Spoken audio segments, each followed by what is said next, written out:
بسم الله الرحمن الرحيم. السلام عليكم أيها الحفل الكريم ورحمة الله وبركاته. أحب نأخذ هذه فرصة حتى أتكلم بالفرنسي للأشبال والشباب بالنسبة بمناسبة اليوم الذي هو عيد المباهلة. Alors je vais inviter à tous les jeunes de s'asseoir en avant, s'il vous plaît, pour qu'on puisse tirer profit de ce qu'on va mentionner, de l'occasion de cette soirée qu'on est en train d'organiser aujourd'hui. Alors, en l'an 10, après l'Hégire, le 24e jour du mois de l'Hajj fut marqué par le jour de Mubahala. Mubahala veut dire malédiction. Malédiction, ça veut dire celui qui est maudit, il est puni dans ce monde et dans l'au-delà. Alors le jour de Mubahala, c'est le jour où on avait organisé le débat entre le prophète Mohammed sallallahu alayhi wa sallam. Allahumma salli ala Muhammad wa ali Muhammad. Et les chrétiens de la région de Najran. Najran, c'était une région où les chrétiens vivaient en grande majorité.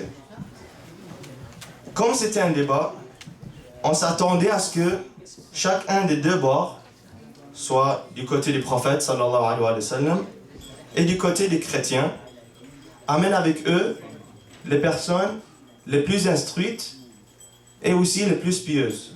C'est-à-dire que c'est les personnes qui ont le plus de connaissances en religion et qui appliquent cette religion, disons. Donc, comme c'est un débat, on va faire à ce que chacun va amener leur propre argument.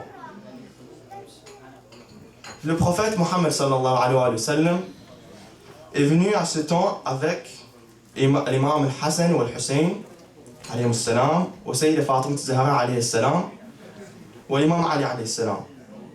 Alors, ce qu'on récitait comme verset, c'est le verset numéro 61 du chapitre Al-Imran. En français, ça se traduit comme ceci. Bismillah ar-Rahman ar-Rahim. À ceux qui te contredisent à son propos, maintenant que tu en es bien informé, tu n'as qu'à dire, venez, appelons nos fils et les vôtres, nos femmes et les vôtres, nos propres personnes et les vôtres. Puis, proférons exécration réciproque en appelant la malédiction d'Allah sur les menteurs. C'est-à-dire, quand on va faire à nos fils et les vôtres, nos fils, ce sont l'imam al-Hassan ou al-Hussein qui sont venus avec le prophète sallallahu alayhi wa sallam.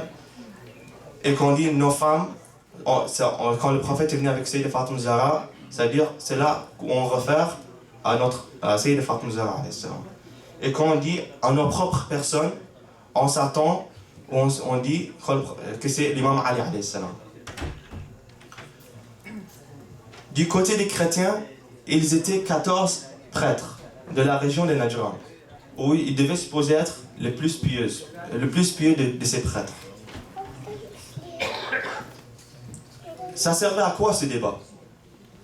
C'est pour clarifier la vérité et pour clarifier ce sont qui les représentants de cette vérité. Qu'est-ce qu'on entend par ça? Allahumma salli ala Muhammad wa ali Muhammad. Allahumma salli ala Muhammad wa ali Muhammad. Avez-vous des questions? Tout est clair maintenant? Pour le moment. Parce que qu'est-ce que je veux dire par la vérité? On avait commencé pour dire qu'il y avait les musulmans et les chrétiens. Et on sait qu'en islam, on croit en une chose, que le prophète Jésus sallallahu alayhi wa sallam était un serviteur d'Allah subhanahu wa ta'ala. Mais les chrétiens, une très grande majorité d'entre eux, après que le prophète Jésus sallallahu alayhi wa sallam est parti dans l'au-delà, il n'est pas mort, mais une très grande majorité des chrétiens, ils ont commencé à enseigner que le prophète Jésus était le fils d'Allah subhanahu wa ta'ala, parce qu'il n'avait pas de père. Nous on sait que c'est haram de croire ça. Allah subhanahu wa ta'ala avait indiqué au prophète Mohammed sallallahu alayhi wa sallam de clarifier aux chrétiens,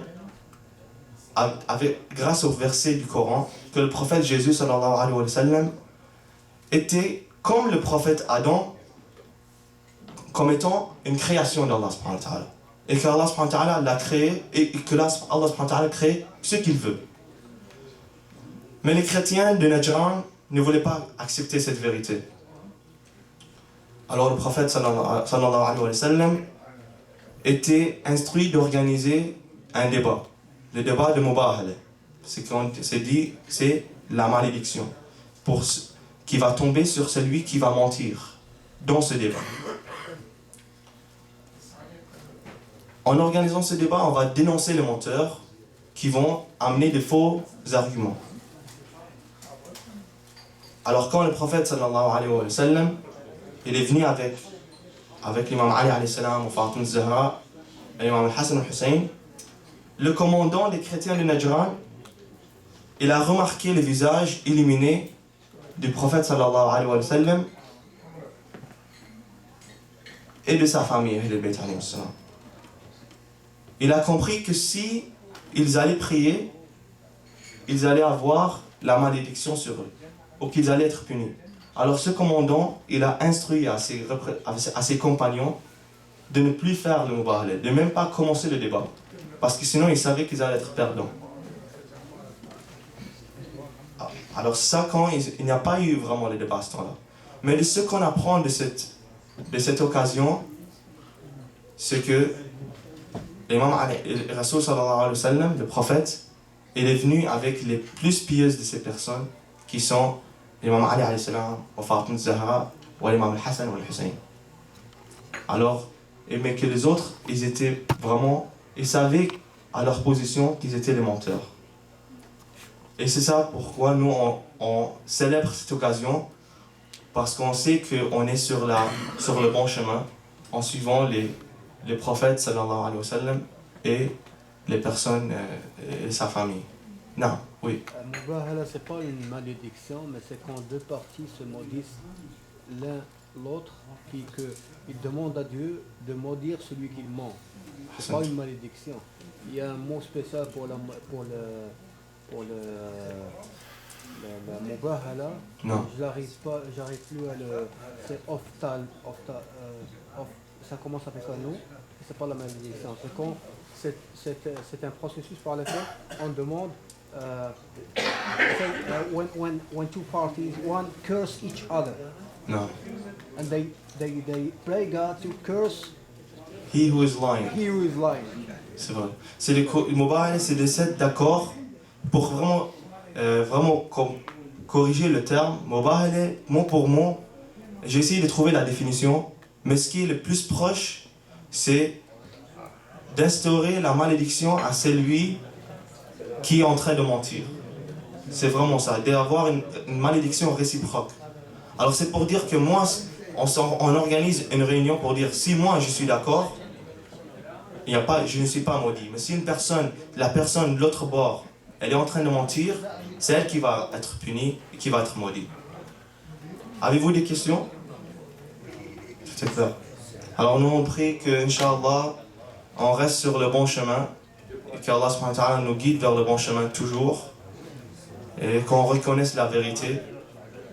Et sur ça, je vous souhaite une bonne soirée. Sallu ala Muhammad wa ali Muhammad.